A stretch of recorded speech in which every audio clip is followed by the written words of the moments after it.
ಹೇಗಿದ್ದೀರಾ? ನಾನು ಇವತ್ತಿನ ವಿಡಿಯೋದಲ್ಲಿ ಶುಂಠಿ ಕಷಾಯ ಮಾಡುತ್ತಿದ್ದೇನೆ. ಅದಕ್ಕೆ ಬೇಕಾಗಿರುವ ಇಂಗ್ರೀಡಿಯೆಂಟ್ಸ್: ಶುಂಠಿ, ನಿಂಬೆಹಣ್ಣು, ಮೆಣಸಿನಕಾಳು, ಏಲಕ್ಕಿ, ಲವಂಗ ಕುಟ್ಟಿ ಪುಡಿ ಮಾಡ್ಕೊಂಡಿರಬೇಕು. ಚಪ್ಕೋಬೇಕು.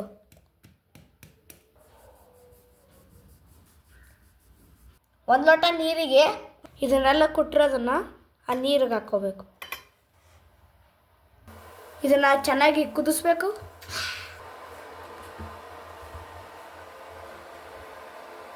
ಈ ಥರ ಚೆನ್ನಾಗಿ 5 ನಿಮಿಷ ಕುದಿಸ್ಕೋಬೇಕು. ಅದು ಕುದ್ದಾದ ಮೇಲೆ ಅದ್ರ ಕಲರ್ ಚೇಂಜ್ ಆಗುತ್ತೆ. ಈಗ ಚೆನ್ನಾಗಿ ಕುದಿಯುವಾಗ ಅರ್ಧ ನಿಂಬೆಹಣ್ಣ ಹಿಂಡ್ಕೋಬೇಕು.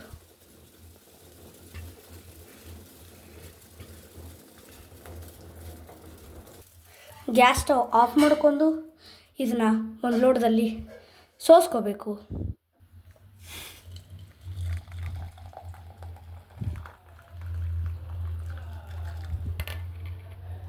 ಇದನ್ನೆಲ್ಲ ಒಂದು ಲೋಟ ತಗೊಂಡು ಹಿಂಡ್ಕೋಬೇಕು.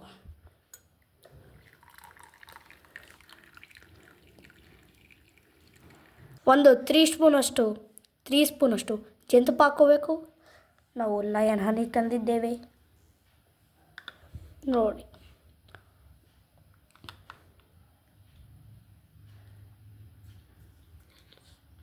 ಇದೊಂದು ಸ್ವಲ್ಪ ಆ್ಯಂಟಿ ಆಕ್ಸಿಡೆಂಟ್ ಕೆಲಸ ಮಾಡುತ್ತೆ. ಇವಾಗ ನಮ್ಮ ಹೋಮ್ ಮೇಡ್ ಕಷಾಯ ರೆಡಿ. ಇನ್ನೇನು ಕುಡಿಯೋದು ಬಾಕಿ ಅಷ್ಟೇ.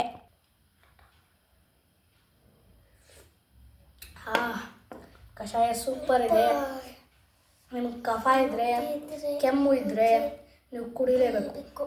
ಸೂಪರ್ ಆಗಿದೆ.